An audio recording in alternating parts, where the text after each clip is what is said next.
greatly missing. Honourable speaker महोदय, last week में मैं ईरान प्रधानमंत्री जी ने मुझे भेजा था, इसलिए नहीं था उसमें, तो वहाँ के प्रेसिडेंट के ओथ सेरेमनी के लिए, उसके लिए मैं क्षमा प्रार्थी हूँ।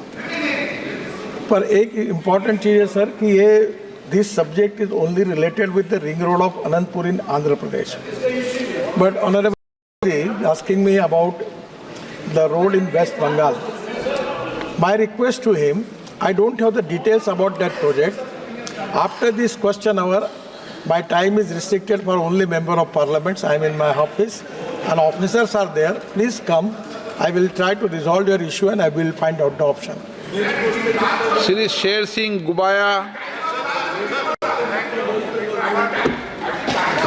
सर, मैं मेरे पार्लियामेंट हल्का फिरोजपुर एक प्रोजेक्ट 8-10 साल पहला पास हुआ सी हरी के तो फाइल का डिफेंस रोड।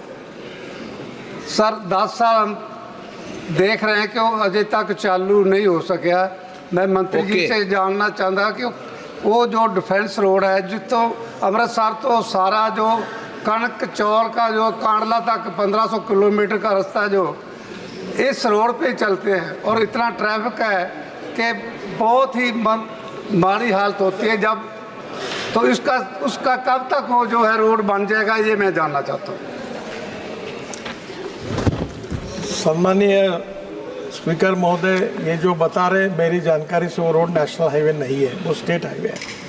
फिर भी वो बता रहे हैं, मैं अभी मेरे पास उसकी इंफॉर्मेशन नहीं है और मैं उसको जांच करूँगा। अगर हमारा रोड होगा तो उसके ऊपर उनके साथ चर्चा करके जो भी आवश्यक है वो उपाय योजना की जाएगी। Question number 245 Shri Anurag Singh Thakur. Sir, question number 245 माननीय मंत्री जी सदन पटल पर दे दिए गए हैं महोदय। माननीय सदस्य। धन्यवाद अध्यक्ष जी। आपके माध्यम से मंत्री जी को बताना चाहूँगा कि केवल मैं नहीं, पूरा सदन ही उनका कायल है जिस तरीके से वो काम करते हैं, और काश अगर बाकी मंत्री भी ऐसे ही हों तो देश का उद्धार हो जाए। तो मैंने आपसे यह प्रश्न पूछा है जो सीधा पश्चिम बंगाल से भी जुड़ा हुआ है। आपसे मैं भेंट कर लिया था लेकिन रिकॉर्ड पे प्रश्न पूछ रहा हूँ, आपका धन्यवाद कर रहा हूँ। मेरे क्षेत्र में 2 ऐसी जगह हैं जहाँ पर व्हीकल अंडरपास और पब्लिक अंडरपास की आवश्यकता है। माननीय मंत्री से जानना चाहता हूँ कि क्या तेजगंज में चिल्ड्रन वेलफेयर सोसाइटी की तरफ से जिस समय स्वर्णिम चतुर्भुज अटल जी के समय में यहाँ पर तय हुआ था तब से चिट्ठी लिखी जा रही है और लिखी जा रही है उस अंडरपास के लिए, तो आपके पास क्या उसकी सूचना है?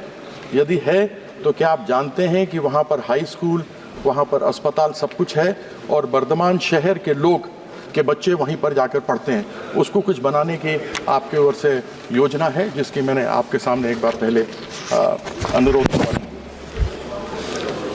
सम्मानीय स्पीकर महोदय, अभी तक देश में 2252 अंडरपासेस और 1184 ओवरपासेस अभी तक बनाए गए हैं। इन्होंने जिसका उल्लेख किया उसकी चर्चा उन्होंने मुझसे की है। अभी हमने एक नई योजना तैयार की है कि स्कूल के पास जब बच्चे क्रॉस करते हैं तो काफ़ी एक्सीडेंट होते हैं। तो हमने आपके इसमें जो है वो बात हुई है मेरी कि कुछ जगह पर हमने फुट ओवर ब्रिज ऐसे बनाए कि स्कूटर और साइकिल भी ऊपर जाएगी और नीचे उतर सकेंगे, पैदल भी जा सकेंगे, और सीनियर सिटीजन के लिए उसके साथ लिफ्ट भी लगाएंगे। तो दोनों भी बातों का विचार करेंगे और जहाँ जहाँ स्कूल है वहाँ एक्सीडेंट नहीं होने चाहिए, इसके लिए चिंता कर रहे हैं। ये जो तेजगंज की जो परमिशन है ये ऑलरेडी ऑर्डर भी हो गया है और दी गई है, और इसमें फुट ओवर ब्रिज जैसा मैंने कहा उस प्रकार का ब्रिज बनकर मिलेगा और निश्चित रूप से वहाँ वाटर लॉजिंग भी हो रहा है तो उसको भी दूर करेंगे और लिफ्ट उसमें ज़रूर बनाएंगे। बोलो। आपका तो मुझे मालूम था कि आपने 24 घंटे के अंदर ही किया। दूसरा अध्यक्ष जी, आपके माध्यम से सप्लीमेंट्री जानना चाहूँगा कि भाषा पोल करके एक जगह है जहाँ पर लगभग एक तरफ 15 पंचायत पड़ते हैं, 1000 एकड़ ज़मीन सड़क के दूसरी तरफ पड़ती है, और वहाँ पर क्या अगर 100 या 200 मीटर आगे पीछे किया जाए तो अंडरपास बन सकता है जिससे किसान जाकर अपनी खेती कर सकें? आप जानते ही हैं कि बर्धमान चावल के लिए बहुत मशहूर है, बहुत चावल वहाँ पर होता है, वहाँ से एक्सपोर्ट भी होता है और एक तरह से भारत को खाद्यान्न भी बर्धमान से बहुत प्राप्त होता है। तो क्या इस भाषा पुल के अंदर बन सकता है क्या, जिसकी कि हमारी मीटिंग हुई थी और उसमें कहा गया था कि हाँ यहाँ संभावनाएँ हैं कि हो सकता है? सम्माननीय स्पीकर महोदय, इसका डिटेल मेरे पास नहीं है, पर जब मैं हमारे प्रशासन को, ऑफिसर्स को यही कहता हूँ कि जब कोई मेंबर ऑफ पार्लियामेंट हमारे पास समस्या लेके आता है तो उसको सीरियसली लो। कोई ना कोई समस्या इसीलिए वो आ रहे हैं।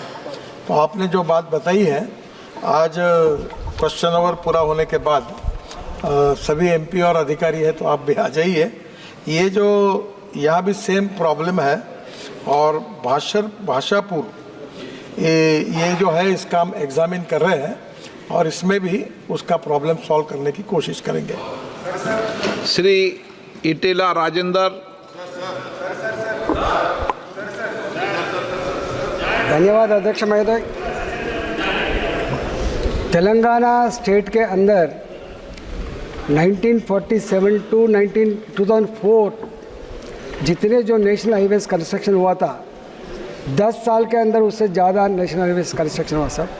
Hyderabad to Vijayawada, Hyderabad to Chhattisgarh, Hyderabad to Nagpur जो नेशनल हाईवेज कंस्ट्रक्शन हुआ था, सिटी के अंदर, हैदराबाद सिटी के अंदर बहुत ट्रैफिक बढ़ गया, बहुत एक्सीडेंट्स हो रहा है। इसमें अंडरपासेस एंड ओवर ब्रिजेस भी बनना चाहिए। मंत्री जी को मेरा रिक्वेस्ट है, जोड़ी मेटला बोल के एक चौरास्ता है, 60 स्टूडेंट्स मरा है, 10 इंजीनियरिंग कॉलेज है, 60 स्टूडेंट्स मरा है। मंत्री जी ने प्रोएक्टिव पॉजिटिव जो सोचता है ज़रूर। हमारा जो विजयवाड़ा नेशनल हाईवे पे के पास 2 ओवर ब्रिजेस के बारे में एंड छत्तीसगढ़ के जो नेशनल हाईवे ये 2 ओवर ब्रिजेस के बारे में जो कंपल्ली से लेके नागपुर तक जो बना रहा है उसमें एक मेट्रो रेलवे बनाने का भी है, वो अभी ब्रिज बना रहे सब, 2 कोऑर्डिनेट करके बनाए तो चीफ में बढ़ता बोल के जो कुंपल्ली हाईवे पे मेडचल तक जो मेट्रो रेल बनाने का है वो भी चलो लिंक करके बनाए तो अच्छा है बोल के मेरा रिक्वेस्ट है सर। Thank you. माननीय स्पीकर महोदय, मुझे आपसे संरक्षण चाहिए। मैं जवाब देने की कोशिश करता हूं पर विषय एक रहता है और पूरे देश के विषय सवाल पूछेंगे, हजारों करोड़ बन रहे हैं, सबके तो डिटेल्स मेरे पास नहीं है। पर हैदराबाद रिंग रोड जो है वो 17,000 करोड़ रुपए का रोड हमने मंजूर किया है। जब टीआरएस की सरकार थी तो उन्होंने कहा कि ये काम हम करेंगे और 50% लैंड एक्विजिशन का पैसा देंगे। बाद में मुझे नए मुख्यमंत्री भी मिले थे, उनसे भी चर्चा हुई है, हमने वो काम उनको दिया है। उन्होंने लैंड एक्विजिशन पूरा करने के बाद हैदराबाद का नया रिंग रोड हम बनाएंगे।